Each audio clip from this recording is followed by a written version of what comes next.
may ko mu daaneel. il faut nga jël ay mesures polissage masse salariale c'est tout à fait normal. am na benn catégorie bi nga xamante ni yi liggéeykat yi ci nguur mais décret moo fixé seen i kii seen i salaire. oui mais décret boobu da nga koy modifier. oui nga wàññi. oui parce que ce ne sont pas des fonctionnaires. oui ces gens-là.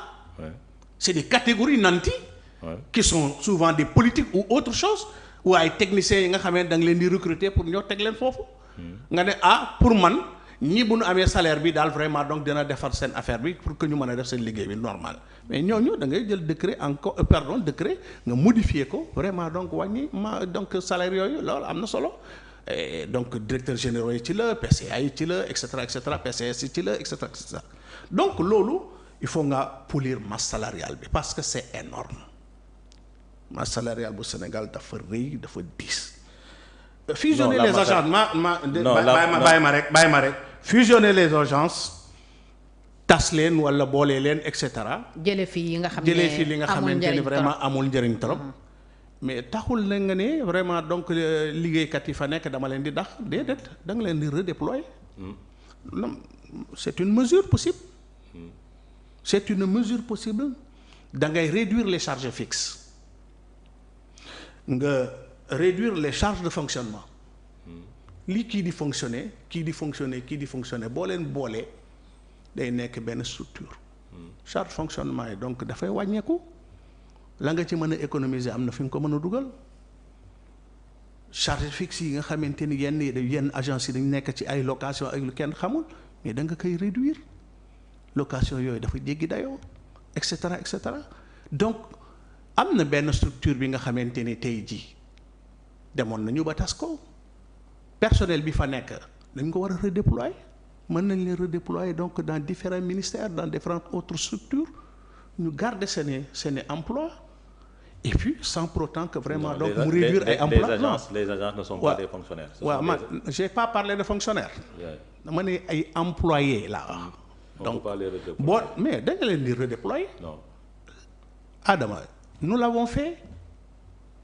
moi je l'ai fait avec certaines structures am na yenn mission yi nga xamante ni sax dafa nekkoon ci man ba mu fa nekkoon jamono yële yenn mission yi dama leen dégradé yóbbu ko ci dans deux structures moyens yi nga xamante ni moom la àndaloon ma daal di redéployer moyens yooyu foofu donc c'est pas étranger li nga xamante ni li may wax c'est pas étranger dama ko am comme pratique donc doomu aadama yooyu mën na am du ñu yàq seen liggéey mën lañ leen yóbbuwaat ci feneen fi nga xamante ne foofu lañ mën a. peut-être mooy mesure d'accompagnement mooy mesure d'accompagnement forcément.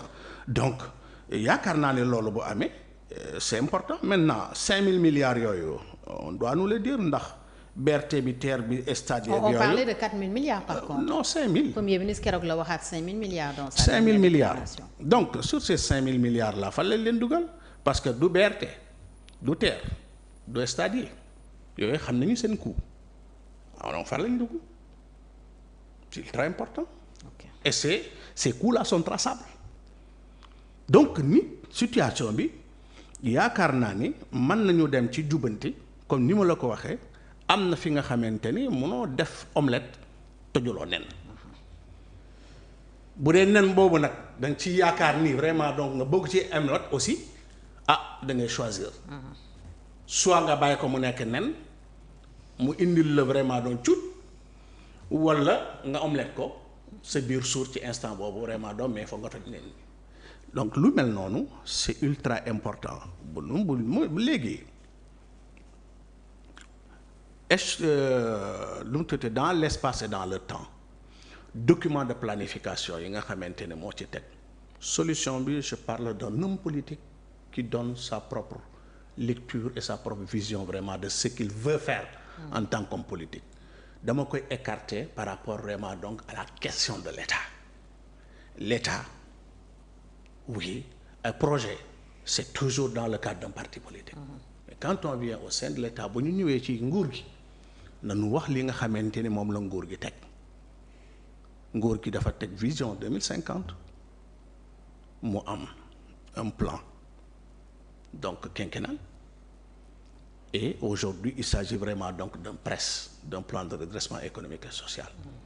C'est tout à fait normal benn ci beneen lay jóge boobu tamit ci bu mag lay jóge day mel ni dëkk ak sànc maanaam quartier yi. donc benn pàcc la. voilà ci benn pàcc la. ci programme quartier yooyu dafa am ay njaboot yu fa dëkk ay kër.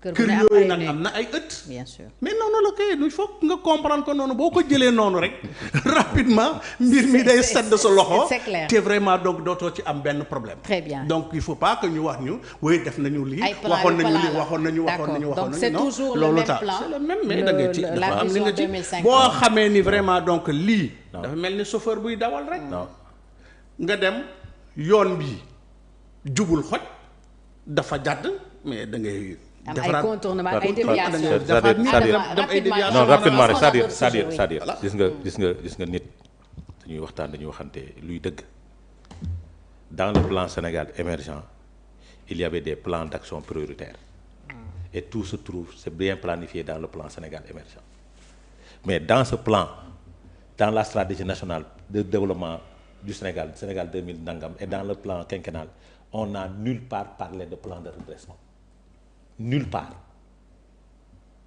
la vérité c'est ça document nag à l'appui c'était pas prévu lu ñu prévoir loon parce que dans le plan quinquennal de développement et dans le plan stratégique ils ont utilisé les mêmes chiffres yi ñu doon wax ni ce sont des chiffres falsifiés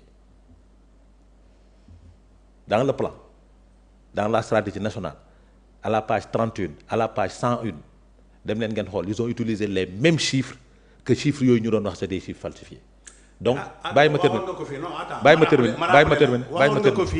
ma rappeler la nii bàyyi ma terminer am na li nga xamante ni nit ñi dañuy redresser bàyyi ma terminer chiffre bi nga fekk booy defar sa document chiffre yooyu ngay utiliser j'ai boo demee ba càmbar nga xam ni vraiment non absolument fii am sunu première émission waxoon naa la ko te nangul nga ma ko directeur ma bàyyi la nga continuer c'est pas prévu un plan de redressement ce fameux presse là c'était pas prévu ils veulent le faire tant mieux pour le bonheur des Sénégalais.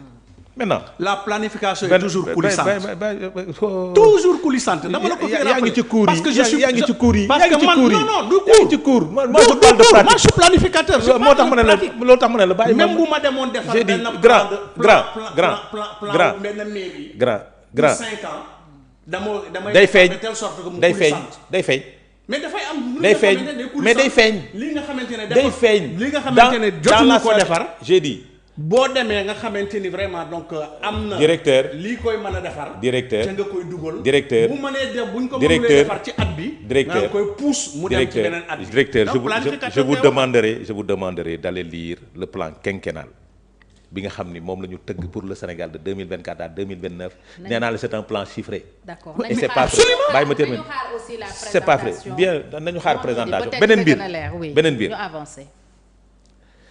gis nga une dette cachée li nga wax nii ay tappale la nga baal ma ñi koy wax parce que du man maa ko wax terme bi du man maa ko wax de